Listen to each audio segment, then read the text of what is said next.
দেশ ও দেশের বাইরে যারা আছেন সকলকে জানাই আসসালামু আলাইকুম। আশা করি সবাই ভালো আছেন, আমিও ভালো আছি।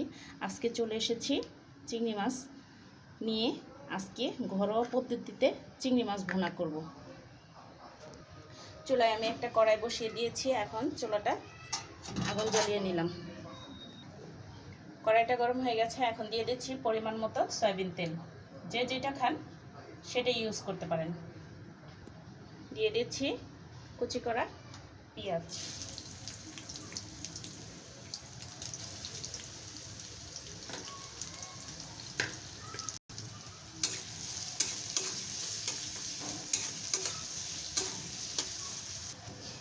পেঁয়াজটাকে আমি লাল লাল করে ভেজে নিয়েছি। একে একে অ্যাড করব মশলা। এখানে আমি একটু আদা রসুন বাটা দিয়ে দিলাম। দিয়ে দিলাম হলুদের গুঁড়ো।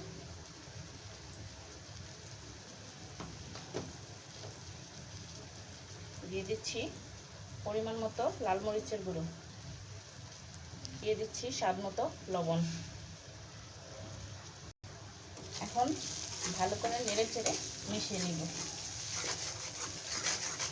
এই পর্যায়ে অ্যাড করব হালকা একটু পানি মশলাটাকে কষানোর জন্য।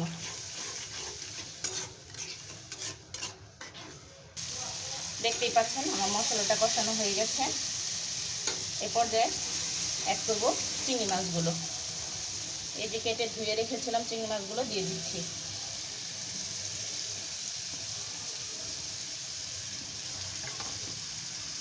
এখন সুন্দর করে ভালো করে নেড়ে চেড়ে এটাকে মশলার সাথে মিশিয়ে নিতে হবে।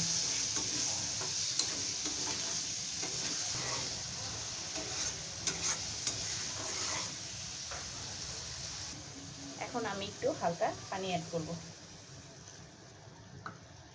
তারপর এখানে কয়েকটা কাঁচামরিচ ফেলে রেখেছি, ওগুলো দিয়ে দিব। সুন্দর করে এটাকে নেড়ে চেড়ে মিশিয়ে নিতে হবে। তারপরে ঢেকে দিব।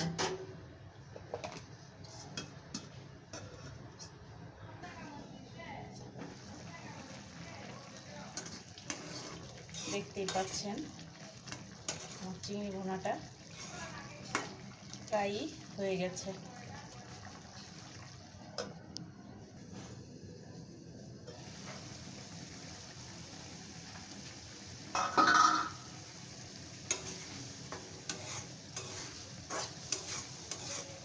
এই তো আমার চিংড়ি ভুনাটা হয়ে গেছে। এই তো হয়ে গেল আমার চিংড়ি ভুনাটা। এ পর্যায়ে আমি নামিয়ে নিব।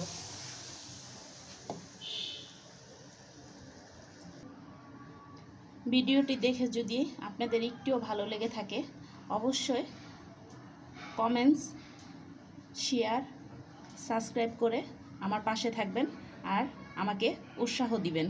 আমি যেন আরও বেশি বেশি করে ভালো ভালো রান্নার ভিডিও আপনাদের মাঝে ছাড়তে পারি। ধন্যবাদ।